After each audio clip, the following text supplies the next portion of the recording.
श्री गणेश पुराण. श्री महागणपतींनी ब्रह्मदेवांना अहंतारहित केले. अध्याय 14 व 15. श्री गणेशाय नमः.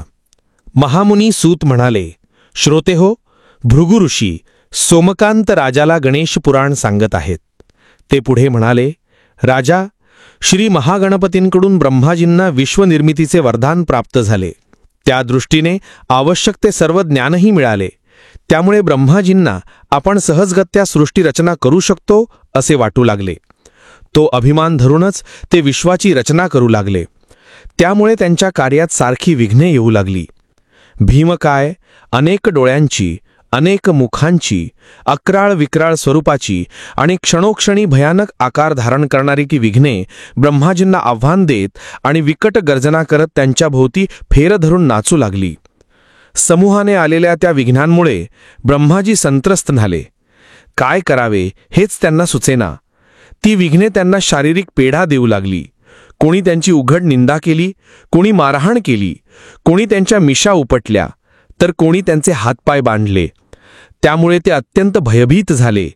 त्यांना स्वतःच्या जीविताची धास्ती वाटू लागली. ते अगदी निराश झाले. त्यांना स्वतःविषयी वाटणारा सर्व अभिमान गळून पडला. विघ्नांनी केलेल्या छळामुळे त्यांचे मनोधैर्य खचले. ते मूर्छित पडले. ते भानावर आले तेव्हाही ती विघ्ने त्यांच्या अवतीभोवती बीभत्स हातवारे करत थैथयाट करतच होती. तेव्हा या विघ्नांपुढे आपले काही चालणार नाही याची ब्रह्माजींना कल्पना आली. तेव्हा ब्रह्माजींनी गणपतींचे स्मरण केले. निराभिमान झालेले विधाता श्री महागणपतींना शरण गेले. ब्रह्माजी एकसारखे श्री महागणपतींची करुणा भाकू लागले.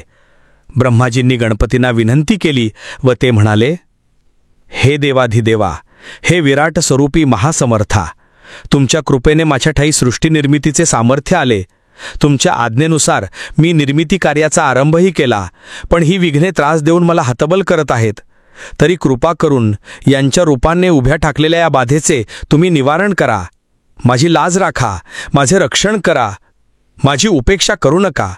तेव्हा अचानक आकाशवाणी झाली की तुम्ही तपश्चर्या करा. त्या निनादाने उपद्रवकारी विघ्ने क्षणार्धात नाहीशी झाली. ब्रह्माजींना हायसे वाटले. त्यांच्या मनावरचे दडपण दूर झाले. ते आकाशवाणीला उद्देशून म्हणाले, हे प्रभो, आपण मला तपश्चर्या करायला सांगत आहात, पण योग्य मंत्र उपदेश व अनुष्ठानासाठी योग्य स्थान मिळाल्याशिवाय हे शक्य होईल असे मला वाटत नाही. तेव्हा पुन्हा आकाशवाणी झाली, वटवृक्षाकडे पहा. तो ध्वनी कानावर पडताच ब्रह्माजींना क्षणार्धात निद्रा आली. त्यावेळी ब्रह्माजींना एक स्वप्नदृष्टांत झाला. त्यामध्ये ब्रह्माजींना सर्व सृष्टी जलमय झालेली दिसली. फक्त एकच वटवृक्ष शिल्लक होता. त्यावरील एका पानावर त्यांना एक लहानसे बालक दिसले. त्या बालकाचे शरीर मनुष्याचे व मस्तक हत्तीचे होते आणि त्याला 4 हात होते. त्या बालकाच्या गळ्यात मोत्यांच्या माळा होत्या आणि त्या बालकाने रत्नजडित मुकुट धारण केला होता. त्या मुकुटावरील चंद्रकोर खूपच शोभून दिसत होती. ते बालक सोंडेने पाणी खेचून स्वतःच्याच मस्तकावर सिंचन करत होते. त्या लहान बालकाला पाहून ब्रह्माजींना एकदम हसू आले. तेव्हा बालगजानन वटपत्रावरून खाली उतरले आणि ब्रह्माजींसमोर येऊन म्हणाले, हे विधाता, आपल्याला सृष्टीनिर्मितीचे सामर्थ्य प्राप्त झाले याचा तुम्हाला व्यर्थ अभिमान झाला. म्हणूनच तुमच्या कार्यात विघ्नांनी अडथळे आणले हे लक्षात घ्या. गर्वभावना सर्वांनाच त्रासदायक ठरते. म्हणून नेहमी विनम्र असावे. कार्यसिद्धीसाठी तपश्चर्या करणे तुम्हाला आवश्यक आहे. तपश्चर्येने बुद्धी स्थिर होते आणि आरंभलेल्या कार्यात यश मिळते. हे सर्व तुम्हाला जाणून घ्यायचे आहे. म्हणून तुम्ही ओंकाराचा पुरश्चरणपूर्वक 10 लाख संख्येत जप करा. त्यानंतर मी तुम्हाला प्रत्यक्ष दर्शन देईन आणि तुम्हाला सर्व सामर्थ्याने युक्त असे करीन. असा बाळगणेशांनी ब्रह्माजींना आशीर्वाद दिला आणि ते बालगणेश अंतर्धान पावले. त्या स्वप्नदृष्टांताने ब्रह्माजींना जागृती आली आणि ब्रह्माजींनी भोवताली पाहिले, पण काहीही दृष्टीस पडले नाही. त्यानंतर ब्रह्माजींनी गणपतींच्या एकाक्षर मंत्राच्या अनुष्ठानास प्रारंभ केला. त्या तपश्चर्येच्या प्रभावाने त्यांच्या मुखातून अग्निज्वाळा बाहेर पडू लागल्या.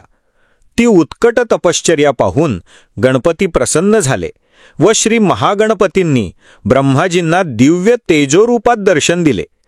त्या तेजाने ब्रह्माजींचे डोळे दिपले, ते दिग्मूढ झाले. तेव्हा त्यांची ती अवस्था पाहून श्री महागणपतींना दया आली. ते सौम्य रूपात प्रगट झाले आणि म्हणाले, तुम्हाला स्वप्नदृष्टांतात मंत्र उपदेश देणारा मीच आहे. तुमच्या तपश्चर्येनं मी संतुष्ट झालो आहे. आता तुम्ही जे काही मागाल ते माझ्या प्रसादाने तुम्हाला प्राप्त होईल. तरी वरदान मागून घ्या. ते मृदुमधुर भाषण ऐकून ब्रह्मदेव भानावर आले. जेव्हा ब्रह्माजींनी डोळे उघडून पाहिले तेव्हा त्यांच्या समोर श्री गणपतींची सौम्य महन्मंगल व मनोहर मूर्ती पाहून ब्रह्माजींना धन्य धन्य वाटले. त्यांचे अंतःकरण सुखावले. ब्रह्माजींनी आपल्या चारही मस्तकांनी श्री महागणपतींना वंदन केले आणि श्री गणपतींची भक्तिभावाने स्तुती केली व म्हणाले, हे प्रभो, तुमच्या सगुण साकर दर्शनाने मी कृतार्थ झालो आहे. तुम्ही परमपूज्य आहात. तुमच्याविषयीची माझी श्रद्धा व भक्ती निरंतर दृढ राहो. मला तुमचे नित्य स्मरण राहो. तुमच्या कृपेने माझ्या सर्व विघ्नांचा नाश होवो. मला सृष्टीनिर्मितीचे सामर्थ्य प्राप्त होवो. हे देवादिदेव, ज्या ज्या वेळी मला तुमच्या दर्शनाची उत्कट इच्छा होईल त्या त्यावेळी तुम्ही निज कृपेने मला दर्शन द्या, अशी माझी विनम्र प्रार्थना आहे. त्यानंतर श्री महागणपतींनी ब्रह्माजींना तथास्तु असा आशीर्वाद दिला व म्हणाले, ब्रह्माजी, माझ्या स्मरणाने तुमची सर्व विघ्ने नष्ट होतील. तुमचे कार्य सुकर होईल. आता निःशंक मनाने सृष्टी निर्मितीचे कार्य करा. हे ऐकून ब्रह्माजींना खूप आनंद झाला. ब्रह्माजींनी श्री महागणपतींचे पूजन केले. त्यावेळी रिद्धी व सिद्धी या 2 कन्या उत्पन्न झाल्या. ब्रह्माजींनी त्या गणपतींना अर्पण केल्या. त्या 2 कन्यांचा स्वीकार करून श्री गणपती अंतर्धान पावले. त्यानंतर निरहंकार, विनम्र आणि विनयशील असे ब्रह्मदेव शांतपणे सृष्टीची निर्मिती करू लागले. महर्षी व्यासांच्या बाबतीतही असेच काहीसे घडले होते. त्यांनी आद्यपूजनीय श्री गणपतींचे स्मरण केले नाही. मी सर्वज्ञ आहे असा एक सूक्ष्म अहंभावही महर्षी व्यासांच्या ठायी होता. म्हणून पुराणांची निर्मिती करताना महर्षी व्यासांना देखील अनंत अडचणी आल्या. त्यांची बुद्धी कुंठित झाली. त्यामुळे महर्षी व्यास ब्रह्मदेवांना शरण गेले. त्यानंतर ब्रह्मदेवांनी महर्षी व्यासांना वस्तुस्थितीची जाणीव करून दिली. त्यांना श्री गणेश महात्म्य सांगितले आणि श्री गणेशाची भक्ती करण्याचा उपदेश केला. श्री गणेशाची ती आज्ञा शिरसावंद्य मानून महर्षी व्यासांनी उत्कटतेने गणेश भक्ती केली. त्यामुळे बुद्धीचे दाता, 14 विद्या व 64 कलांचे स्वामी श्री गणपती प्रसन्न झाले. श्री गणपतींच्या कृपाप्रसादाने महर्षी व्यासांची संभ्रमावस्था गेली. ते स्थिरचित्त झाले. गणपतींच्या आशीर्वादाने त्यांना पुराण रचनेसाठी आवश्यक ते ज्ञान प्राप्त झाले. नंतरच्या काळात महर्षी व्यासांनी 18 पुराणांची, उपपुराणांची व अनेक ज्ञानग्रंथांची निर्मिती झाली. महर्षी व्यासांनी हाताळला नाही असा एकही विषय शिल्लक राहिला नाही असा पुराणांचा दाखला आहे. श्री गणेश पुराण अध्याय 14 आणि 15 समाप्त.